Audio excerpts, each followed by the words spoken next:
Well, here's a long-awaited video of my Custom DR650. I want to preface by saying this is a very rough draft. I built this out of my garage, and like any project, it's never ending. So there's flaws here and there. There's stuff I'm going to add to it, stuff I'm going to take off. But for now, here's the video. So it's a 2006 DR650, it's what it started as.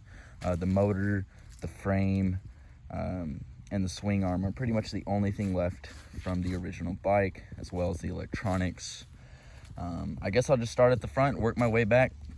I have a RMZ 450 2006 front end on it. This includes the triple trees and the forks and the front brake and the front brake caliper. So it is all from a motocross bike.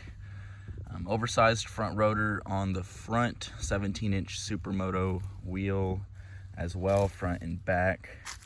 I just have a standard eBay or Amazon headlight on it right now. That will change in the future, but it is pretty bright. It's the look I was going for-ish, so it'll work for now. I just wanted it to be legal.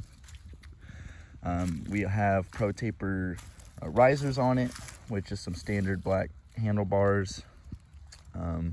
Moving here, we have the single cable throttle that came with the Electron carburetor, which I will get to in a minute.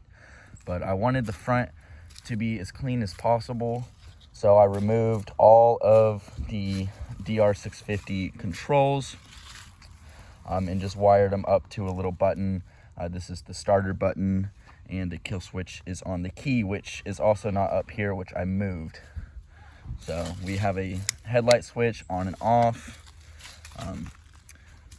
Moving to the tank, it's a 1977 DS250 Suzuki tank. I wanted this look I was going for. I saw Par Motorcycles build a DR650 and they used this tank. I really liked it, so I found one. Now, it took me about 6 months to find this tank. Before I started the bike, I bought the tank first because it took about 6 months to find the tank and a clean one, semi rust free. I have my problems with it. I cleaned it out. It seems to be working fine right now. So moving down, I have a Electron series carburetor. The stock carburetor on it was fine, but I just wanted to not worry about it and get a little more power out of it. So that's what I did.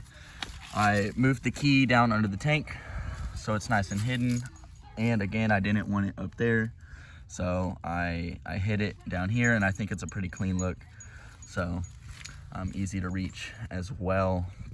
Moving on to the intake, I had my engineering friend build me a little elbow that bends around the shock that I could fit this cone intake on. So that's what happened. Pretty simple. I moved the battery box under the seat, as well as the ECU under the battery box. So welded it to the custom subframe that I built, which I'll get into next. I built this subframe. I cut the stock DR650 frame off here. Obviously went up here, back to hold all the air box and the controls and whatnot. So cut that off, took my hand at TIG welding and pipe bending and angles and all sorts of stuff to come up with this sleek little design to fit this seat. Now this is a 2015 Honda Grom aftermarket seat.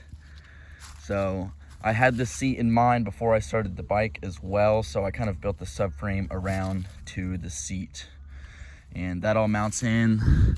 The stock pull works for the seat, so you can take it on and off very easily, as well as I put a Honda Grom little tailpiece and taillight on it, so I think it really completes the look.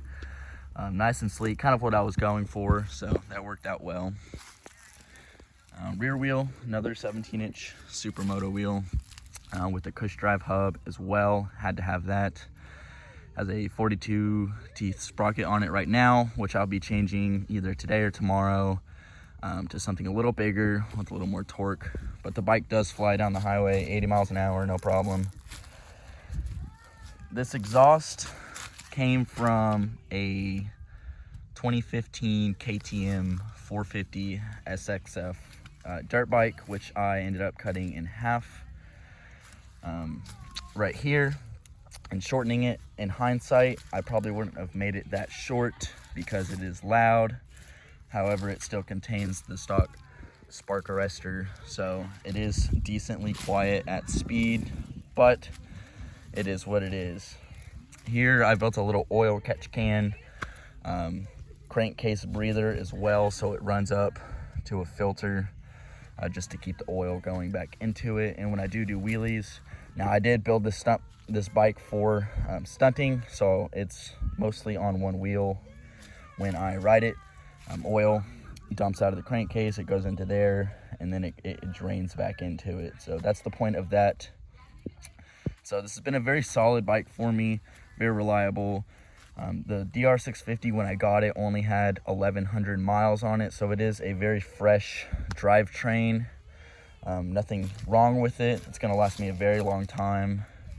So sorry for the long-awaited video, guys, but I've been busy doing stuff, and I wasn't exactly happy with it yet, but I feel like it's a good point to show you and the progress I'm at with it.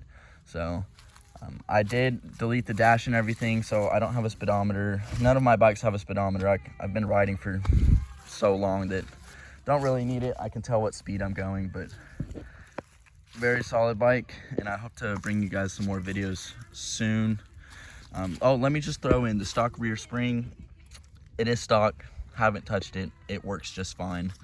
I might stiffen it up a little bit, but for now, it is what it is. Also, I have a RSC 2-finger clutch. Makes the clutch very easy to pull, almost effortlessly, so I like that.